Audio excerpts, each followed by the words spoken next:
Today we will consider social anxiety disorder. The person has not adapted to society. He has not taken his place in the social group. He does not interact as a full member of society. He is afraid of socializing. He is afraid of socializing with the group. He feels inferior to others. This is the deepest problem that hides behind almost all problems, anxieties and fears.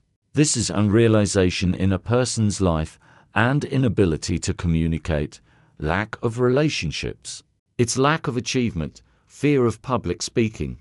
It's the fear of showing and talking about oneself. It is fear of telling about one's feelings, fear of opening up. The person is afraid to be himself. He lacks skills in interacting with people. He cannot fulfill his needs and desires with people. He feels isolated, lonely, and because of this, he suffers and does not understand what to do. We will repeat many times feelings and experiences. We will talk about those experiences, suffering, pain that we feel because of the lack of contacts, communication skills, and we will learn how to work through it. You will build new skills into your life. What is it?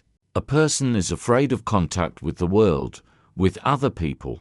Because of this, he does not fulfill his needs, desires, isolates himself from people, is afraid to be himself and feels alone. Then he does not acquire communication skills, does not fit into the world.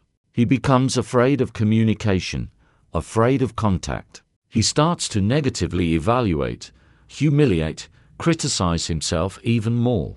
And thus his isolation grows, which leads to neurosis, fixation on himself, on his painful sensations, experiences, pains, sufferings, unrealization. After all, we are realized with people around us, in communication, in contact, in interaction. That is, the fear of being ourselves, the fear of communication. And when it happens, when a person feels that he is not accepted, he is not taken away, he is not needed, he is not interesting to anybody, nobody wants to have relations with him, he is negatively evaluated.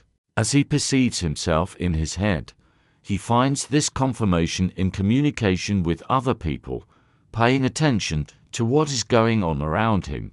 He finds it. And this fear, anxiety, constantly hinders the development of a person. He remains at that level, in that helpless state, in loneliness, suffering, isolation, which he himself creates. Not only that, he becomes fixated on himself, starts looking for what is wrong in him. He begins to look for his mistakes. He starts listening to other people. I just noticed, somewhere they say, surely it's about him. People have looked at him, so they are looking for some faults in him.